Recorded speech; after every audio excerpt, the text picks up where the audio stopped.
le début de la crise sanitaire, les Français ont épargné fortement. Plus d'un cinquième de leurs revenus ont été mis de côté. C'est normal, ils ne pouvaient pas consommer, les commerces étaient fermés pendant les confinements, surtout le premier. Et puis il y avait l'anxiété, la peur de perdre son revenu ou son emploi. Tout ceci a contribué à l'augmentation du taux de l'épargne. 157 milliards d'euros de plus par rapport à une période antérieure, une période normale, ont été mis de côté. 80% de cette somme a été placée sur les comptes courants, dont le montant dépasse 509 milliards d'euros. Et également sur le livret A, le livret de développement durable, voire les livrets bancaires. L'assurance vie a terriblement souffert pendant le premier confinement, avec plusieurs mois de décollecte, avant de se rétablir progressivement et de retrouver son rythme de croisière d'avant-crise, entre 1,5 2 milliards de collecte nette chaque mois, néanmoins avec une différence. Premièrement, une différence par rapport à la période précédente, mais surtout une différence par rapport aux crises précédentes.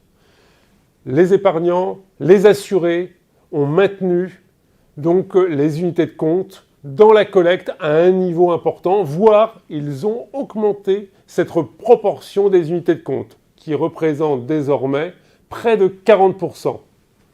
Lors des précédentes crises, ce taux, cette proportion, pouvait descendre en dessous de 12%. Quand il y avait une crise, on ne voulait plus d'actions, on les vendait à perte. Cette fois-ci, certains ont été opportunistes, ils ont acheté quand les cours étaient bas et ont profité de la hausse qui s'en est suivie. Ça, c'est un changement majeur de cette crise. Concernant le plan d'épargne retraite, depuis sa création, sa mise en œuvre, le 1er octobre 2019, plus de 2 millions de plans d'épargne retraite individuels ont été souscrits. L'encours dépasse 20 milliards.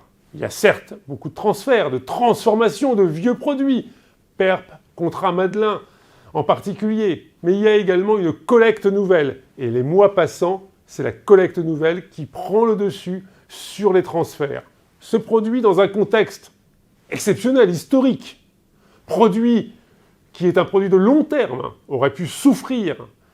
Or, il arrive à s'installer dans le paysage de l'épargne française, car il répond à des besoins, à des attentes. Les Français sont inquiets en matière de retraite, en matière de niveau de vie pour leur retraite. Et évidemment, le plan d'épargne retraite a comme objectif de constituer un supplément de revenus ou de capital, et ça c'est la nouveauté, en vue de la retraite. Et c'est pour ça qu'il rencontre un succès d'estime et plutôt même un succès réel.